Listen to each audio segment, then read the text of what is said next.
Greetings is an example of De Palma in his early film student mode. Not a student film, but arising from a zeitgeist wherein those California film students, thoroughly seasoned in world cinema mischievousness, the likes of Goddard, Antonioni, or America's own Andy Warhol, were unleashing onto the screens these meta-active, fourth-wall graffitiing, self-aware and culturally conscious, hip, ironic features, primed for a generation of art students, proto-postmodern societal analysis, if you can call it that, and 60s, post-60s hypercritical scrutiny of those grand narratives which dominate a cultural societal experience.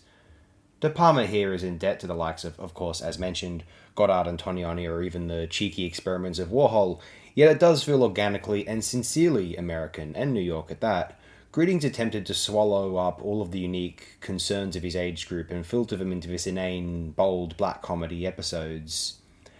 In Greetings, the cultural convictions of the younger 20s-somethings baby boomers, the hyper-idealization of a camera's frame, and the inherent inconsistencies to American patriotism and these espoused values are laboured throughout every one of this film's narrative sequences.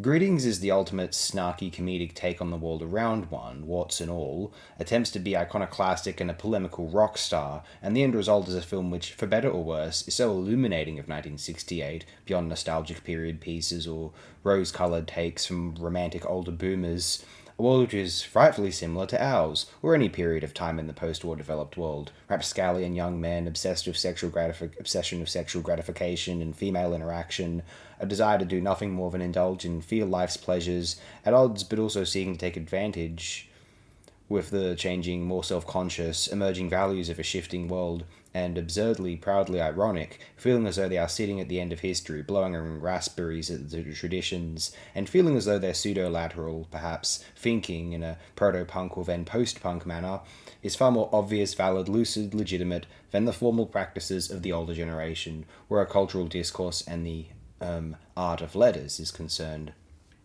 Gen X are accused of being like this. In many ways, Greetings feels like a film that could have existed in the sort of meta, hypermodern, postmodern, winking at the camera sort of 90s. Although I guess we forget that this was something of a sub-trend in the later half of the 1960s as well. And maybe always is in a way, whether we're willing to kind of put a magnifying glass on it or not. Anyway, Gen X were accused of being like this, as said, as were the millennials, as are Gen Z, Alpha will probably also. How much has truly changed? Our accusations of generational distinctions beyond wider socio-political circumstances, specific events anyway, really worth any merit? Greetings is a window into 1968, and an assurance, whether it realised this or not, that not much has changed since then, for good or bad, and one could even feel rather optimistic. The so-called issues of today were entirely present then, and if society survived the late 60s, they might be able to survive the alleged decline of Western civilization occurring in the 2010s or 20s, whatever the cultural commentators like to claim now. De Palma was a very serious artist, or at least liked to think of himself as one early on, and had more in common with his then contemporaries David Holzman, earlier William Friedkin or Arthur Penn, or even whichever cheeky New York counterculture era satirist you want to name, than he did with his later, more pronounced peers, Altman Scorsese, later William Friedkin, certainly Spielberg or Lucas. And maybe he did in general. De Palma is thought of more casually as the Hitchcock guy, the homage man of that filmmaker generation, but maybe his Hitchcock obsessiveness is more rooted in a Warholian interest in the frame and what media prisms compose for subjects and those who then view them as idealized objects. The indication that De Palma was a serious artist, or began as one, are here in Greetings. Check it out, if you get the chance. See the 60s as it was, and not as a hyperactive media caricature, which is to say, if you like the 60s, and I tend to think of the long ago 60s in positive terms as someone born much later, in the 90s, and Greetings grounded that more so in reality than in an idealized cartoon, so maybe others will appreciate it too on those terms.